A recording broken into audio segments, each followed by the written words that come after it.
Smart home tech has become increasingly popular in recent years, especially since the launch of Amazon's Echo. Companies like Google and Apple have followed suit with their own physical voice assistants, but there's always been one really high barrier of entry for me into this space, and that smart home tech is incredibly expensive. So today I'm going to be taking you over my favourite smart home tech that you can actually afford.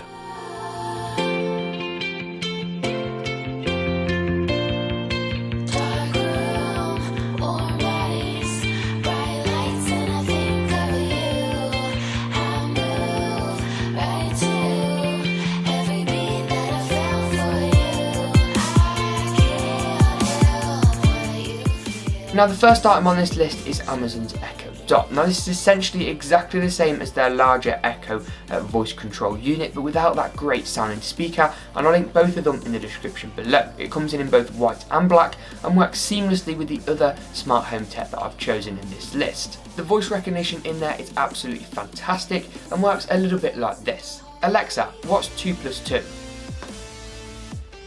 The sum of 2 and 2 is 4. Alexa, what temperature is it in New York? In New York, United States, it's 23 degrees with partly sunny skies. Today, you can expect mostly sunny weather, with a high of 26 degrees and a low of 19 degrees. Almost interrupted it there. Echo also works seamlessly with other services that you might pay for. Spotify is a fantastic example, and I can demo that by simply saying, Alexa, play Two Door Cinema Club on Spotify. Playing songs by Two Door Cinema Club from Spotify.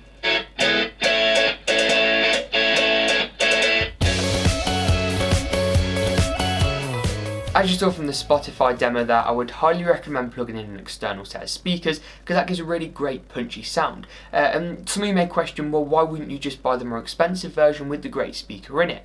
And that's because many people already have their own speakers. You can use a Bluetooth speaker if you want, or use an aux cable, and even if you do go out and buy a set of speakers for this, the chances are it's still going to be cheaper than around £150 price tag for that larger Echo unit. Now, the next two products on this list come from a company called Xiaomi or Xiaomi and compete directly with LifeX and Philips Hue in the smart lighting department. The one difference is they're super affordable, but in my opinion are just as good.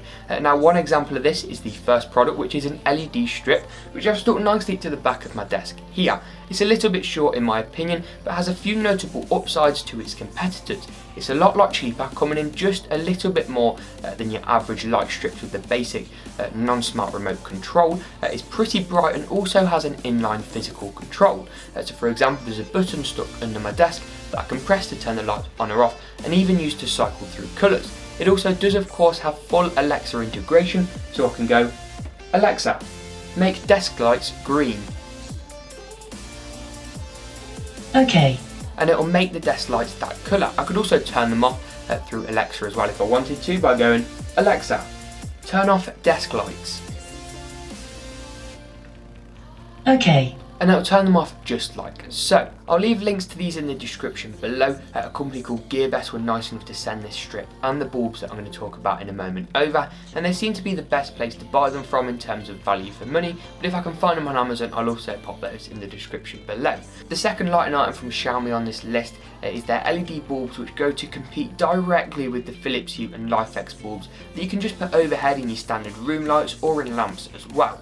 This bulb in particular has an E12 socket fitting, so if you've got bayonet style bulbs, this isn't going to work, but for many light shades and lamps it will work perfectly. This has once again seamless integration with both Amazon's Echo and of course with their smart app, and you can group the bulbs and the light strips together, mixing and matching them on a room by room basis like you can with Philips Hue, so you could for example control a whole room in one voice command.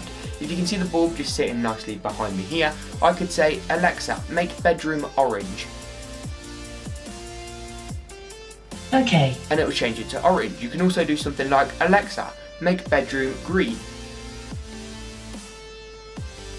Okay. And it will change it to green. I think you get the message. You can of course also turn it on and off by going, Alexa, turn bedroom off.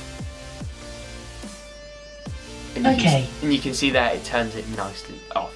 Now there is a little bit of lag and delay as with all of the products on this list, and by spending more money you're not necessarily going to alleviate that. That's because Alexa's got to process my voice command, it's then got to send that signal over Wi-Fi as opposed to a lower latency wired connection to the light bulb, send the light bulb the message, the light bulb's got to turn off, then feed back to Alexa that it's done so successfully, and then Alexa can go okay. Now the next item on this list is in my opinion the most versatile, and it comes from TPLink of all people. It's a wirelessly controllable plug socket.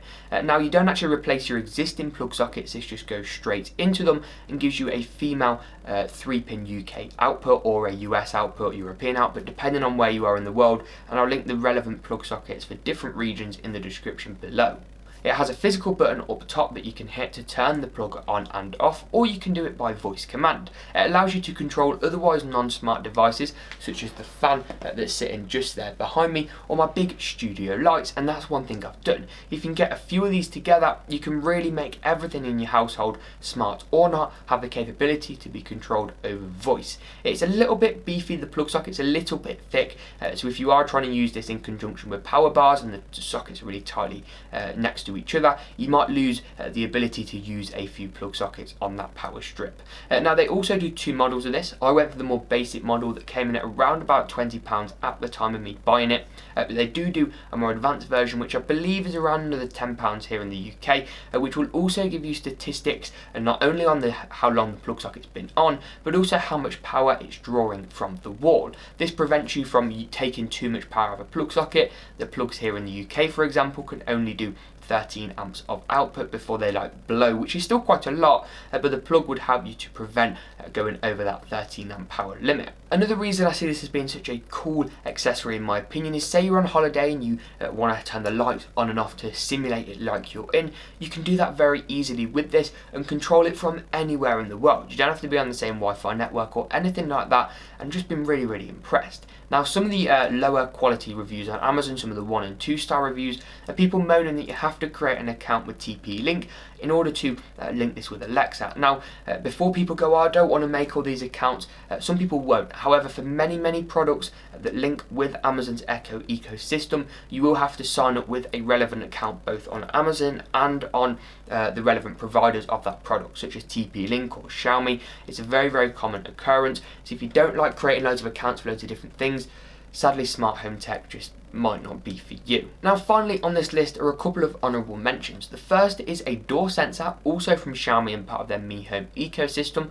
which basically goes onto your door like a tiny pill-sized sensor to turn on or off lights and that kind of thing, but unfortunately I didn't quite have a hub that you need for it in order for it to be used. This wasn't explicitly stated when I got sent it, and I didn't realise you needed an external box like you do with Philips Hue light bulbs in order to make it work. The second honourable mention is for a light switch which can go directly into your wall and be programmed to turn on or off different things at the push of a button. You could push the left switch and play your favourite song on Spotify if you really wanted to, and that just replaces your existing switch in the wall.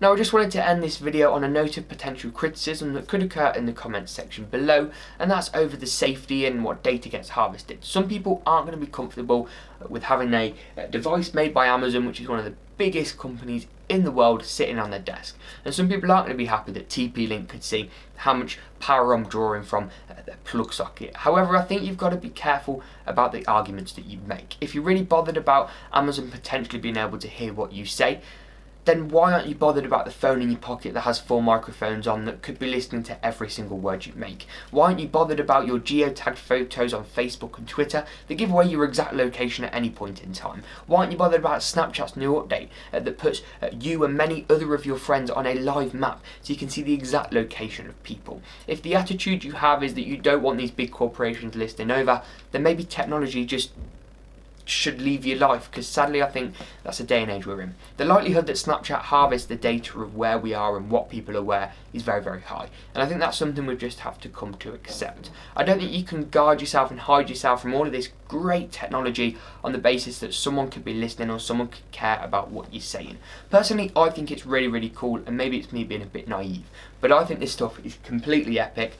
I don't care if Amazon or TPLink know that I love listening to Two Door Cinema Club on Spotify, or that I draw 11 amps of simultaneous power from my plug socket. It doesn't really bother me that much. If you enjoyed this video, smash that like button and do subscribe. Follow me on Twitter at GeekaWhat for behind the scenes shenanigans, updates, news, reviews and all that other stuff.